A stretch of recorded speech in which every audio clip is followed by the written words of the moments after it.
Praise the Lord. இன்னைக்கு நம்ம தேவனாகிய கர்த்தர் அப்போஸ்தலனாகிய பவுலை கொண்டு பிலிப்பு சபைக்கு சொன்ன உபதேசங்கள் அதிகாரம் முழுவதும் இருக்குது. பிலிப்பியர் அதிகாரம் முழுவதும் இந்த வார்த்தைகள் கொடுக்கப்பட்டிருக்கு. இன்று நம்ம 4ஆம் அதிகாரத்திலிருந்து 7ஆம் வசனம் வரைக்கும் உள்ள உபதேசங்களை தியானிக்க போகிறோம். ஒரே சிந்தையாய் இருக்க எயோதியாளுக்கும் சிந்திகையாளுக்கும் புத்தி சொல்லு. நாமங்கள் ஜீவ புஸ்தகத்தில் எழுதப்பட்டிருக்குன்னு சொல்றாரு இல்லையா? இப்ப ஜீவ புஸ்தகத்துல யாருடைய நாமங்கள் எழுதப்படுதுன்னு சொல்லி, எப்பொழுதும் சந்தோஷமாயிருங்கள் சந்தோஷமாயிருங்கள் என்று மறுபடியும் சொல்லுகிறேன். இந்த சந்தோஷத்தை நாம் கொண்டு வர முடியும் அல்லது நம்ம துக்கத்தோடும் இருக்க முடியும். இந்த குணத்தை குறித்த உபதேசம் சொல்றாரு. உங்கள் சார்ந்த குணம் எல்லா மனுஷருக்கும் தெரிந்திருப்பதாக சொன்ன உபதேசம். நம்ம கவலைப்படக்கூடாது என்று சொல்லி தேவன் சொல்லக்கூடிய ஒரு ஆலோசனை. வாசிப்போம். 1வது வசனம். ஆதலால் எனக்கு பிரியமும் வாஞ்சையுமான சகோதரரே, எனக்கு சந்தோஷமும் கிரீடமும் ஆனவர்களே, பிரியமானவர்களே, இந்தபடியே கர்த்தருக்குள் நிலைத்திருங்கள். கர்த்தருக்குள் ஒரே சிந்தையாய் இருக்க எயோதியாளுக்கும் சிந்திகையாளுக்கும் புத்தி சொல்லுகிறேன். ஸோ பிலிப்பாய் சபையை குறித்து நம்ம சமீபத்தில் தியானித்தோம். இந்த சபைக்கு போகும்போது அப்போஸ்தலனாகிய பவுல் பல பாடுகள் பட்டு நிந்தை அடைந்திருந்தார் என்பதை நம்ம வாசித்தோம். அதே நேரத்தில் இந்த சபையில் இருக்கிறவங்க, இந்த பகுதியில் இருக்கிற மக்கள் அவருடைய ஊழியத்தை எவ்வளவு வெகுவாக தாங்கினாங்க. கொடிய தரித்திரம் இருந்தாலும் கூட கர்த்தருடைய வார்த்தை எல்லா இடத்துக்கும் போகணும் என்பதற்காக பவுலுக்கு அவங்க உதவி செய்கிறாங்க.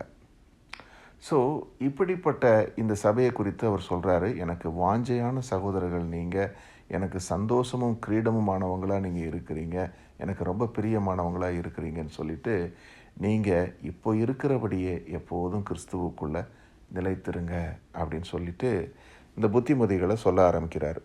குறிப்பாக இந்த 2ஆம் வசனத்தில் அவர் சொல்லக்கூடியது யாருக்கு அப்படின்னு பார்த்தீங்கன்னா, கர்த்தருக்குள் ஒரே சிந்தையாய் இருக்க எயோதியாளுக்கும் சிந்திகையாளுக்கும் புத்தி சொல்லுகிறேன். யார் இந்த எயோதிகையாள், யார் சிந்திகையாள்? இங்கிலீஷில் ஐ பிசீச் எயோடியஸ் அண்ட் சிந்திகே அப்படின்னு போட்டிருக்கு. ஸோ இந்த 2 பேரும் 2 லேடிஸ். இவங்க ஒரு மனதாக இருக்கணும்னு சொல்லி அவங்க 2 பேருக்கும் புத்தி சொல்கிறார். ஸோ ரட்சிக்கப்பட்ட சகோதரிகள் தான் இவங்க. சுவிசேஷ ஊழியத்துக்காக மிகவும் போராடக்கூடியவங்களாக இருக்கிறாங்க. 3ஆம் வசனம் சொல்லுது, அன்றியும் என் உத்தம கூட்டாளியே, அவர்களுக்கு உதவியாக இருக்கும்படி உன்னையும் வேண்டிக் கொள்கிறேன். அவர்கள் கிளமந்தோடும் மற்ற என் உடன் வேலையாட்களும் கூட சுவிசேஷ விஷயத்தில் என்னோடு கூட மிகவும் பிரயாசப்பட்டார்கள். அவர்களுடைய நாமங்கள் ஜீவ புஸ்தகத்தில் எழுதியிருக்கிறது. ஸோ இந்த எயோடியஸ் சிந்திகே அப்படிங்கிற அந்த 2 லேடிஸ் கிளமெண்ட் அப்படிங்கிற ஒருத்தரோடு கூட சேர்ந்து மிகவும் பாடுபட்டாங்க. எதுக்காக? சுவிசேஷ ஊழியத்தின் வேலைக்காக பாடுபட்டாங்க அப்படின்னு சொல்லி அவங்கள பற்றி சந்தோஷமாக பவுல் சொல்கிறாரு. அதே நேரத்தில் அந்த சகோதரிகளுக்கு ஒரு புத்திமதி சொல்கிறாரு.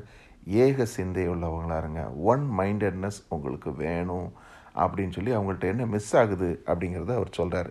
ஸோ ஒன் மைண்டட்னஸ் அப்படிங்கிறது என்னென்னா, to be united in purpose, intent and thought. அதாவது ரட்சிக்கப்பட்ட சகோதர சகோதரிகள் நாம் எல்லோரும் கிறிஸ்துவுக்குள் ஒன்றாக இருக்கிறோம். ஆனால் ஒரு மனது உள்ளவர்களாக இருக்கிறோமா? ஏன்னா ஒவ்வொருத்தருக்கும் ஒரு விதமான ஒரு தாட் இருக்கலாம். இதை இப்படி செய்யலாமே, அதை அப்படி செய்யலாமே, இது ஏன் நம்ம இந்த நாளில் நம்ம ஏன் இதை தியானிக்கிறோம், இந்த நாளில் இதை தியானிக்கலாமே, அல்லது நம்ம இதை இப்படி ஏதாவது ஒரு வகையில் வெவ்வேறு விதமான சிந்தைகள் இருக்கலாம். ஆனால் அந்த ஒருமித்த ஒரு சிந்தை வரணுங்கிறார். காரணம் என்ன? ஆவியானவர் நம்ம எல்லோருக்கும் ஒரே நோக்கம். பர்பஸ்ங்கிறது என்ன? ஒரே நோக்கம். அடுத்தது இன்டென்ட். ஆவியாருடைய அந்த ஒரு நோக்கம், உள்நோக்கம் என்னவோ அது ஒன்றுபட்டதாக தான் இருக்குது. அதே மாதிரி யோசிக்கிறதும் ஒன்று போல் யோசிக்கிறது. வெவ்வேறு விஷயங்களை வேறுபட்டு யோசித்தோம்னா வேற்றுமை வந்துவிடும். அப்படி இல்லாமல் ஒரே சிந்தை, ஒரே நோக்கம் உடையவங்களாக இருங்க அப்படின்னு சொல்லி புத்தி சொல்கிறார். இன்றைக்கும் கூட நமக்கு ஆவிக்குரிய சபைகளில் இது ரொம்பவும் தேவையானதாக இருக்குது. ஏன்னா ஒவ்வொருத்தருமே ஆவியானவர் எக்யூப் பண்ணுறாரு. எக்யூப் ஆன உடனே நம்ம ஒவ்வொருத்தரும் வெவ்வேறு விஷயங்களில் யோசித்து வெவ்வேறு விதத்தில் வெவ்வேறு பாதையில் சென்று விட முடியும். ஆனால் ஒரே நோக்கத்தில் ஒன்றா சேர்வது தான் தேவனுடைய சித்தமாக இருக்குதுங்கிறத இங்கே பார்க்குறோம். அது மட்டும் இல்லை, இந்த இடத்துல இன்னொரு காரியம், அவங்களுடைய நாமங்கள் ஜீவ புஸ்தகத்தில் எழுதப்பட்டிருக்குன்னு சொல்கிறார் இல்லையா? இப்போ ஜீவ புஸ்தகத்தில் யாருடைய நாமங்கள் எழுதப்படுதுன்னு சொல்லி சில வசனங்களை பார்ப்போம்.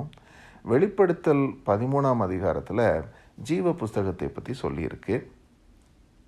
அந்த மிருகத்திற்கு அப்படிப்பட்ட அதிகாரத்தை கொடுத்த வலு சர்ப்பத்தை வணங்கினார்கள். அல்லாமலும் மிருகத்திற்கு ஒப்பானவன் யார், அதனோடு யுத்தம் பண்ணத்தக்கவன் யார் என்று சொல்லி மிருகத்தையும் வணங்கினார்கள். ஸோ ஜீவ புஸ்தகத்தில் யார் பேர் எழுதப்படவில்லையோ அவர்கள் இந்த மிருகத்தை வணங்கினார்கள் என்று சொல்லி நம்ம பார்க்குறோம். ஸோ மிருகம் என்கிற வார்த்தை ஒரு குறியீட்டு சொல்லாக இருக்குது, ஒரு சிம்பாலிக் லாங்குவேஜாக அது இருக்குது. ஸோ இது கடைசி நாட்களில் நடக்க போகிற ஒரு காரியம். இதில் ஜீவ புஸ்தகத்தில் பெயர் எழுதப்படாதவங்க இதை செய்கிறாங்க என்று பார்க்குறோம். அதே மாதிரி 13ஆம் வெளிப்படுத்தல் 13:8 சொல்லுது, உலக தோற்றம் முதல் அடிக்கப்பட்ட ஆட்டுக்குட்டியினுடைய ஜீவ புஸ்தகத்தில் பெயர் எழுதப்பட்டிராத பூமியின் குடிகள் யாவரும் அதை வணங்குவார்கள். இப்போ பாருங்கள், உலக தோற்றம் முதலே எழுதப்பட்டிருக்கு நாமங்கள் ஜீவ புஸ்தகத்தில். அது யாருடைய ஜீவ புஸ்தகம்? ஆட்டுக்குட்டியானவருடைய ஜீவ புஸ்தகத்தில் எழுதப்பட்டிருக்கு. அப்படி எழுதப்படாதவங்க இந்த மிருகத்தை வணங்கிடுவாங்க அப்படின்னு சொல்லக்கூடியதான். அப்போது இந்த நாளில் நம்ம இதை வாசிக்கும்போது நம்மளுடைய நாமங்கள் ஜீவ புஸ்தகத்தில் எழுதப்பட்டிருக்கிறதா என்கிற ஒரு கேள்வி வருகிறது. ஏன்னா ஆட்டுக்குட்டியானவருடைய ஜீவ புஸ்தகத்தில் உங்களுடைய நாமமும் என்னுடைய நாமமும் எழுதப்பட்டிருக்குதா என்பதை தொடர்ந்து நம்ம வசனங்களில் ஆராய்ந்து பார்க்கலாம். அடுத்து பாருங்கள், வெளிப்படுத்தல் 17:8 ஒரு வார்த்தை, நீ கண்ட மிருகம் முன்னே இருந்தது, இப்போது இல்லை, அது பாதாளத்திலிருந்து ஏறி நாசமடைய போகிறது. உலக தோற்றம் முதல் ஜீவ புஸ்தகத்தில் பெயர் எழுதப்பட்டிராத பூமியின் குடிகள் இருந்ததும் இராமற் போனதும் இனி இருப்பதுமாய் இருக்கிற மிருகத்தை பார்த்து ஆச்சரியப்படுவார்கள் என்று இங்கேயும் வாசிக்கிறோம். அப்போது மிருகம் தன்னுடைய பெயர் சொல்லப்பட்டிருக்கு. அதே மாதிரி ஜீவ புஸ்தகத்தில் பெயர் எழுதப்பட்டிராத பூமியின் குடிகள் தான் இதை பார்த்து ஆச்சரியப்படுவாங்க, இதை வணங்குவாங்க அப்படின்னு சொல்லப்பட்டிருக்கு.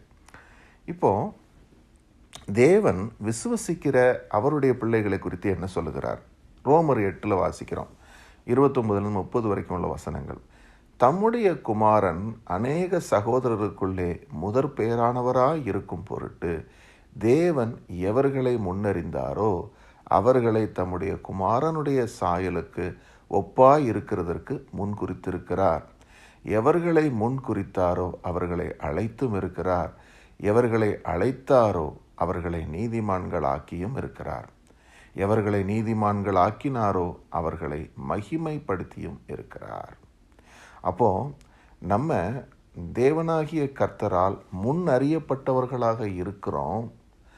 ஆகையினாலே நம்முடைய நாமங்கள் ஜீவ புஸ்தகத்தில் எழுதப்பட்டிருக்கிறது என்பதை நம்ம அறிகிறோம். ஏன்னா இந்த இடத்துல சொல்லியிருக்கிறாரு, எப்படி நம்மை முன்குறித்தாரு, தன்னுடைய குமாரனுடைய சாயலுக்கு ஒப்பாக்கினாரு, நம்மளை நீதிமான்கள் ஆக்கி இருக்கிறாரு, நம்மளை மகிமையும் படுத்தி இருக்கிறாரு. இப்படிப்பட்ட ஒரு பெரிய ஸ்லாக்கியத்தை கர்த்தர் நமக்கு கொடுக்கிறாரு. இது இல்லை என்று சொன்னால் நாமும் மிருகத்தை வணங்குகிறவர்களாக போய்விடுவோம். கடைசி நாட்களில் அந்த மிருகம் எழும்பி வருகிறது என்று வாசிக்கிறோம்.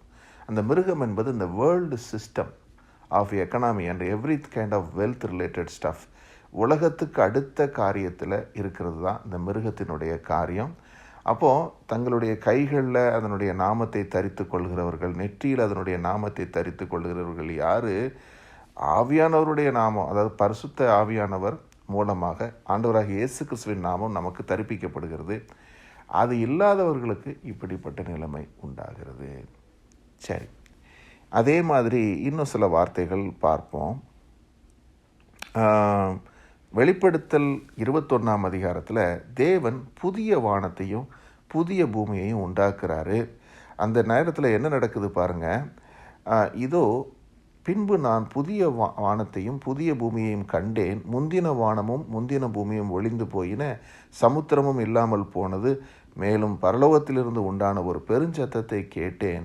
அது இதோ, மனுஷரிடத்திலே தேவனுடைய வாசஸ்தலம் இருக்கிறது. அவர்களிடத்தில் அவர் வாசமாய் இருப்பார், அவர்களும் அவருடைய ஜனமாய் இருப்பார்கள். தேவன் தாமே அவர்களோடு கூட இருந்து அவருடைய தேவனாய் இருப்பார். தீட்டுள்ளதும் அருவருப்பானதும் அருவருப்பையும் பொய்யையும் நம்பி நடப்பிக்கிறதுமான ஒன்றும் அதில் பிரவேசிப்பதில்லை. ஆட்டுக்குட்டியானவரின் ஜீவ புஸ்தகத்தில் எழுதப்பட்டவர்கள் மாத்திரம் அதில் பிரவேசிப்பார்கள். அப்போது ஜீவ புஸ்தகத்தில் யாருடைய நாமங்கள் எழுதப்பட்டிருக்கிறதோ அவர்கள் மாத்திரம்தான் அந்த புதிய வானம் புதிய பூமிக்குள்ளே பிரவேசிக்க முடியும் என்பது, இது அவரால் தெரிந்து கொள்ளப்பட்ட பரிசுத்தவான்களுடைய நாமங்கள் மாத்திரமே என்பதை நம்ம புரிந்து கொள்கிறோம். இதையும் பிலிப்பு சபைக்கு சொல்லும்போது, இந்த எயோதிக்கேயாளுக்கும் சிந்திக்கேயாளுக்கும் புத்தி சொல்லும்போது பவுல் இதை சொல்கிறாரு. அவங்களுடைய நாமங்கள் எழுதப்பட்டிருக்கிறது. இவங்க சுவிசேஷ ஊழியத்திற்காக பிரயாசப்பட்டவங்க, அதனால் தேவன் அவங்க நாமத்தை அதில் எழுதியிருக்கிறார். ஆனால் அவங்களுக்கும் ஒருமைப்பாடு அவசியம் என்பதை இங்கே உபதேசிக்கிறாரு. ஸோ அதை நம்ம இதில் கற்றுக்கொள்கிறோம். ஒரே சிந்தையாக நம்ம இருக்கணும் அப்படிங்கிறத கிறிஸ்துவுக்குள்ளாக. சரி, அடுத்து இன்னொரு உபதேசம் கொடுக்குறாரு. அது என்ன? சந்தோஷத்தை பற்றினது. பிலிப்பியர் 4:4 சொல்லுது, கர்த்தருக்குள் எப்பொழுதும் சந்தோஷமாயிருங்கள், சந்தோஷமாயிருங்கள் என்று மறுபடியும் சொல்லுகிறேன். ஸோ சந்தோஷத்தை குறித்த உபதேசம் 1 தெசலோனிக்கேயர் 5:16-18 சொல்லப்பட்டிருக்கு. எப்பொழுதும் சந்தோஷமாக இருங்கள், இடைவிடாமல் ஜெபம் பண்ணுங்கள், எல்லாவற்றிலேயும் ஸ்தோத்திரம் செய்யுங்கள். அப்படி செய்வதே கிறிஸ்து இயேசுவுக்குள் உங்களை குறித்து தேவனுடைய சித்தமாக இருக்கிறது. அப்போது சந்தோஷம் என்பது ஒரு எமோஷன், ஒரு ஃபீலிங் இல்லைங்களா? நமக்குள்ளே இருந்து வரக்கூடிய ஒரு விதமான ஒரு சந்தோஷம். இது வெளியிலிருந்து வர்றதில்ல, உள்ளே இருந்து வரக்கூடிய ஒரு காரியமாக இருக்குது. அந்த சந்தோஷத்தை நாம் கொண்டு வர முடியும், அல்லது நம்ம துக்கத்தோடும் இருக்க முடியும். சந்தோஷமான ஒரு மனநிலையை நாம் கொண்டு வர வேண்டும் என்று சொன்னால் அதை கிறிஸ்துவுக்குள்ளான நிலையில் தான் நம்ம கொண்டு வர முடியும். ஏன்னா அநேக கவலைகள் பாரங்கள் நம்மை நெருக்குகிற பொழுது தான் சந்தோஷத்தை இழந்தவர்களாக, எதையும் குறித்து ஒரு ஆன்சைட்டி நம்மை ஆட்கொண்டு விடுவதனால என்ன நடக்குமோ என்பதான ஒரு காரியம் வரும் பொழுது சந்தோஷத்தை நம்ம பறிகொடுத்து விடுகிறோம். ஆனால் கர்த்தருக்குள் சந்தோஷமாக இருங்கள் தான் இங்கே நமக்கு புத்தி சொல்லுகிறார். அப்போ நம்ம சந்தோஷத்தை யாரும் பறித்து கொள்ளாதபடி நம்ம பார்த்து கொள்ளணும். ஏதாவது ஒரு சம்பவம், ஒரு செய்தி என் சந்தோஷத்தை பறித்து விடக்கூடாது என்பது தான். அதற்கு என்ன செய்யணும்? நம்ம எல்லாவற்றிலும் தேவனுக்கு ஸ்தோத்திரம் செய்வது, இடைவிடாமல் ஜெபம் பண்ணுவது, இதுதான் சந்தோஷத்தை காத்து கொள்வதற்கான ரகசியம். இடைவிடாமல் நம்ம ஜெபித்தோம்னா நம்ம தேவனிடத்தில் எல்லாவற்றையும் தெரியப்படுத்துகிறோம். அப்போது புத்தி கெட்டாத சமாதானம் நமக்குள்ளே இருக்கும். சரி, யாக்கோபு 1:2-3 சொல்லுது, என் சகோதரரே, நீங்கள் பலவிதமான சோதனைகளில் அகப்படும் போது உங்கள் விசுவாசத்தின் பரீட்சையானது பொறுமையை உண்டாக்கும் என்று அறிந்து அதை மிகுந்த சந்தோஷமாய் எண்ணுங்கள். ஸோ பலவித சோதனைகள் வரும்போதும் கூட அதை சந்தோஷமாய் எண்ணுவது. ஏன்னா நம்ம அந்த நேரத்தில் பொறுமையாக இருக்கும்போது தேவன் நம்மை இன்னும் கொஞ்சம் அதில் பலப்படுத்துகிறார் என்பதையே. அதே மாதிரி ரோமர் 12 அசதியாக இராமல் ஜாக்கிரதையாக இருங்கள், ஆவியிலே அனலாயிருங்கள், கர்த்தருக்கு ஊழியம் செய்யுங்கள், நம்பிக்கையிலே சந்தோஷமாய் இருங்கள், உபத்திரவத்திலே பொறுமையாக இருங்கள், ஜெபத்திலே உறுதியாய் தரித்திருங்கள். அப்போ சந்தோஷத்தை பற்றி எங்கெல்லாம் குறிப்பிடப்படுகிறதோ அங்கே பொறுமையும் குறிப்பிடப்படுகிறது, ஜெபமும் குறிப்பிடப்படுகிறது. பரிசுத்தவான்களுக்கு இருக்க வேண்டிய 2 முக்கியமான காரியங்கள். ஒன்று, எப்பொழுதும் ஜெபம் செய்யக்கூடிய ஒரு காரியம். அது மாத்திரமல்ல, நம்ம உபத்திரவ நேரத்தில் பொறுமையோடு இருப்பதும் சந்தோஷத்திற்கான ஒரு ரகசியம். ஏன்னா உபத்திரவ காலத்தில் ஆன்சைட்டி வர்றதுக்கு என்ன காரணம்? நமக்கு பொறுமை இல்லாமல் இருப்பது தான். ஏன்னா நம்ம ஜெபிக்கிறோம், அந்த ஜெபம் நிறைவேற காத்திருக்கிறோமா என்பது தான் கேள்வி. இப்போ எனக்கு ஒரு தேவை வருகிறது என்று சொல்லும் பொழுது அதை நான் நெருக்கப்படுகிறேன். அந்த நேரத்தில் நான் கர்த்தரிடத்தில் என்னுடைய ஜெபத்தை விண்ணப்பத்தோடு ஏறெடுக்கிறேன். அதை நிறைவேறுவதற்காக கர்த்தரை நம்பி நான் காத்திருக்கிறேன். பார்த்தீங்களா? அதில் தான் பரிசுத்தவான்களுடைய பொறுமை வெளிப்படுகிறது. என்னை வெளியிலிருந்து எந்த ஒரு ப்ரெஷர் நெருக்கினாலும் கர்த்தருக்குள் நான் அந்த பொறுமையை காத்து கொள்ளும் பொழுது அந்த சந்தோஷம் நிலைத்திருக்கும். அதை நம்ம இழந்து விட்டால் நம்ம அதை பறிகொடுத்து விடுகிறோம் என்பதையே. சரி, அதே மாதிரி பேதுரு ஒரு இடத்துல சொல்கிறாரு, 4ஆம் அதிகாரத்தில் 1 பேதுரு 4ஆம் அதிகாரத்தில், பிரியமானவர்களே, உங்களை சோதிக்கும்படி உங்கள் நடுவிலே பற்றி எரிகிற அக்கினியை குறித்து ஏதோ புதுமை என்று திகையாமல் கிறிஸ்துவின் மகிமை வெளிப்படும்போது நீங்கள் களிகூர்ந்து மகிழும்படியாக அவருடைய பாடுகளுக்கு நீங்கள் பங்காளிகளானதால் சந்தோஷப்படுங்கள். உங்கள் மத்தியில் ஒரு அக்கினி பற்றி எரியுது, அதை குறித்து திகைத்து போகாதீங்க என்று சொல்கிறார். இது என்ன? பரிசுத்தவான்களுக்கு வரக்கூடிய உபத்திரவங்கள், பாடுகள். இவைகள் நம்ம எல்லோருக்கும் இருக்குதுன்னு சொல்லி பவுல் சொல்கிறாரு. என்னிடத்துல நீங்கள் இருப்பது என்று கேள்விப்படுகிறதும் எனக்கு உண்டென்று நான் சொல்லுகிறதுமான விஷயங்களே உங்களுக்கும் உண்டு அப்படின்னு சொன்னார்.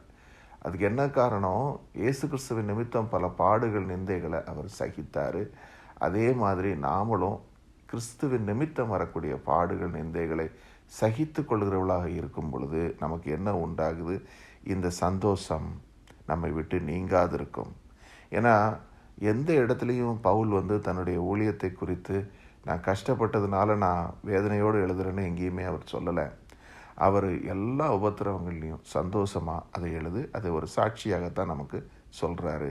அப்போ உங்களுக்கும் எனக்கும் இந்த சந்தோஷம் மிகவும் அவசியமானதாக இருக்குது. கிறிஸ்துவுக்குள் நாம் எப்போதும் சந்தோஷமாக இருக்க அழைக்கப்பட்டிருக்கிறோம் என்கிற ஒரு உபதேசம். அடுத்தது பிலிப்பியர் 4:5 சொல்லக்கூடிய உபதேசம் என்னென்னா, மீக்னஸ், சாந்த குணத்தை குறித்த உபதேசம் சொல்கிறாரு. உங்கள் சாந்த குணம் எல்லா மனுஷருக்கும் தெரிந்திருப்பதாக கர்த்தர் சமீபமாக இருக்கிறார். இந்த சாந்த குணம் என்பதற்கு இங்கிலீஷில் மீக்னஸ் அப்படின்னு சொல்கிறோம்.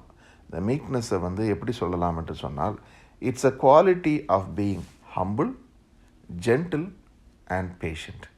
மூன்றும் சேர்ந்த ஒரு காரியம். அதாவது தாழ்மையோடு இருப்பது, மிகவும் ஜென்டில் அப்படிங்கிறத நம்ம எப்படி சொல்லலாம், ரொம்ப ஒரு ஒரு ஒரு அருமையான ஒரு சுபாவம், எல்லோரோடும் ஒரு இணங்கி வாழக்கூடிய ஒரு சுபாவம். அப்படிப்பட்டவங்களை எல்லாராலும் ஏற்றுக்கொள்ள முடியும். ஒரு சாந்த குணம் உள்ள ஒரு மனிதர் ஒரு குரூப்பில் இருக்கும்போது நீங்கள் பார்த்தீங்கன்னா, they will coexist with everyone. They won't have a problem. இந்த மாதிரி இருக்கவங்க கூட நான் பேச மாட்டேன், இப்படி இருக்கவங்க கூட பழக மாட்டேன் அப்படின்னு இருக்க மாட்டாங்க. அவங்க யாருக்கும் இடரலற்றவர்களாக இருப்பாங்க, எல்லோரோடும் எளிமையாக பழகக்கூடியவர்களாக இருப்பாங்க. இது ஒரு ஜென்டில்னஸை குறிக்கிறது. அதே மாதிரி மிகவும் பொறுமை உள்ளவர்களாக இருக்கிறது. இந்த மூன்றும் உள்ளவங்களாக நம்ம இருக்கணும் என்பதாக. சரி, இதே சாந்த குணத்தை குறித்து சொல்லப்பட்ட 2 வசனங்களை வாசிப்போம். ரோமர் 2:4 ஆண்டவர் சொல்கிறாரு, தேவ தயவு நீ குணப்படும்படி உன்னை ஏவுகிறது என்று அறியாமல் அவருடைய தயவு, பொறுமை, நீடிய சாந்தம் இவைகளின் ஐஸ்வர்யத்தை அசட்டை பண்ணுகிறாயோ. அதாவது கர்த்தரிடத்தில் மனம் திரும்பாமல் இருக்கிறவங்க அல்லது கடின இருதயத்தோடு இருக்கிறவங்களுக்கு சொல்கிறாரு, நீ குணமாக வேண்டும் என்று சொல்லி தான் கர்த்தர் எப்படிப்பட்டவராக இருக்கிறாரு, உன்னிடத்தில் நீடிய பொறுமை உள்ளவராக இருக்கிறாரு, சாந்தம் உள்ளவராக இருக்கிறாரு, தயவும் பொறுமையும் நீடிய சாந்தமும் உள்ளவராக இருக்கிறார் என்று சொல்லி. அப்போ தேவனிடத்தில் இருந்து தான் இந்த சாந்த குணத்தை நம்ம கற்றுக்கொள்ளுகிறோம். So God is being very gentle with us. நம்ம இடத்துல அவர் பொறுமையோடு காத்திருக்கிறார் என்பதையே. அடுத்தது கலாத்தியர் 5 ஆவியின் கனிகள்லையும் இந்த சாந்த குணம் சொல்லப்பட்டிருக்குது. ஒரு ஆவியின் கனி பாருங்க. ஆவியின் கனியோ அன்பு, சந்தோஷம், சமாதானம், நீடிய பொறுமை, தயவு, நற்குணம், விசுவாசம், சாந்தம், இச்சையடக்கம். அப்போ இந்த சாந்த குணமும் ஆவியின் கனியாக நம்ம இடத்துல இருக்க வேண்டும் என்பதே. இறுதியாக சொன்ன உபதேசம், நம்ம கவலைப்படக்கூடாது என்று சொல்லி தேவன் சொல்லக்கூடிய ஒரு ஆலோசனை. கவலைப்படாமல் இருப்பதற்கு நம்ம என்ன செய்யலாம்? கவலைப்படுவது மனிதனுடைய இயல்பாக இருக்குது. ஆனால் இங்கே சொல்கிறாரு, நீங்கள் ஒன்றுக்கும் கவலைப்படாமல். எல்லாவற்றையும் குறித்த உங்கள் விண்ணப்பங்களை ஸ்தோத்திரத்தோடு கூடிய ஜெபத்தினாலும் வேண்டுதலினாலும் தேவனுக்கு தெரியப்படுத்துங்கள். அப்பொழுது எல்லா புத்திக்கும் மேலான தேவ சமாதானம் உங்கள் இருதயங்களையும் உங்கள் சிந்தனைகளையும் கிறிஸ்து இயேசுவுக்குள்ளாக காத்துக்கொள்ளும். ஸோ நமக்கு கவலை வரும் பொழுதெல்லாம் ஒரு ஆன்சைட்டி, என்ன நடக்கும் என்கிற ஒரு ஆன்சைட்டி வருகிறது. ஆனால் அதை குறித்து நம்ம யோசிக்க இன்னும் ஆன்சைட்டி அதிகமாகுது. ஏன்னா நம்ம மைண்டு ஒரு ப்ராப்ளத்தை முன்வைக்கும். அந்த ப்ராப்ளத்துக்கு ஒரு வேளை இப்படி சொல்யூஷன் கிடைக்கலான்னு அதுவாக நம்மளுக்கு ஒரு காரியத்தை குறித்து சொல்லும். அல்லது வேறு யார்ட்டையாவது ஆலோசனை கேட்கலான்னு இப்படியே நம்ம கேட்டு யோசிக்க கவலை பெருகுதே தவிர அதுக்கு முடிவு வருவதில்லை. ஆனால் தேவன் சொல்லக்கூடிய ஆலோசனை என்ன? ஸ்தோத்திரத்தோடு கூடிய ஜெபம். வெறும் ஜெபம் இல்லை, நன்றி அறிதலோடு கூடிய ஜெபம். இதைத்தான் நம்ம தாவீதின் இடத்துலேருந்து கற்றுக்கொண்டோம் இல்லையா? தாவீது ஒவ்வொரு முறையும் கர்த்தரிடத்தில் தன்னுடைய இருதயத்தை திறக்கும் பொழுதெல்லாம் முதல்ல தேவனை ஸ்தோத்தரிக்கிறார், நன்றி செலுத்துகிறார். அப்படி செலுத்திட்டு நம்ம தேவனிடத்தில் ஜெபிக்கும் போது என்ன உண்டாகுது? இதற்கு முன்பு செய்த கர்த்தர் இப்போதும் எனக்கு செய்வார் என்கிற நம்பிக்கை உண்டாகுது. அது மட்டுமல்ல, தேவனுக்கு நம்ம ஸ்தோத்திர பலிகளை செலுத்த வேண்டும் என்று சொல்லி, ஏன்னா உதடுகளின் பலி இன்றைக்கி நம்ம செலுத்துகிறோம். உற்சாக பலியாக அதை நம்ம தேவனுக்கு செலுத்தும் போது அது நம்மளுடைய ஜெபம் நல்ல ஜெபமாக இருக்குது. அப்படி செய்யும்போது என்ன நடக்குது? எல்லா புத்திக்கும் மேலான தேவ சமாதானம் நம்முடைய இருதயத்தை காத்துக்கொள்ளுது, சிந்தனையையும் காத்துக்கொள்ளுகிறது. இங்கிலீஷில் போட்டிருக்கு பி கேர்ஃபுல். கேர்ஃபுல்ங்கிற வார்த்தைக்கு ஆன்ஷியஸ் என்று மொழிபெயர்ப்பு. For nothing but in everything by prayer and supplication with thanksgiving let your requests be made known unto God, and the peace of God which passeth all understanding shall keep your hearts and minds through Christ Jesus. கிறிஸ்து இயேசுவுக்குள்ளாக தான் நாம் காத்து கொள்ளப்படுகிறோம் என்பதையும் இங்கே பார்க்கிறோம். அப்போது சமாதானத்தின் தேவன் நம்ம ஆண்டவராகிய இயேசு கிறிஸ்து. அவர் நம்முடைய இருதயத்தை பூரண சமாதானத்தோடு வைக்கிறார். நம்முடைய பரிசுத்தவான்களுக்கு, அவருடைய பரிசுத்தவான்களுக்கு அவர் தரக்கூடிய பெரிய ஸ்லாக்கியம் அது. அவர் உலகம் தரக்கூடாத சமாதானத்தை அவரே தருகிறார் என்பதையே, அதுதான் காட்ஸ் ஷாலோம் என்று சொல்லுகிறோம். தேவ சமாதானம் என்பது காட்ஸ் ஷாலோம். அதையே அவர் நமக்கு தரும் பொழுது தான் நம்ம சமாதானத்தோடு காரியங்களை செய்ய முடியும். ஏன்னா நம்ம ஆவியானவரிடத்தில் இருந்து பெற்றுக்கொள்ளக்கூடிய பெரிய கொடைகளில் ஒன்று இந்த தேவ சமாதானம். இது நமக்குள்ளே இருக்கும் பொழுது தான் பார்த்திங்கன்னா அநேக காரியங்கள்லேருந்து நம்மளால் விடுபட முடியுது. ஒரு ஆன்சைட்டி, ஒரு டிப்ரெஷன், காரியத்தை குறித்த ஒரு எதிர்பார்ப்பு, தேவை, அவசியத்தை குறித்த காரியம், அநேக விஷயங்கள் நம்முடைய இருதயத்தை பாரப்படுத்தாமல் நம்மை காத்து கொள்வது இந்த தேவ சமாதானம். இதை நம்ம இழந்து போய்விடக்கூடாது என்பது தான். ஆமென்.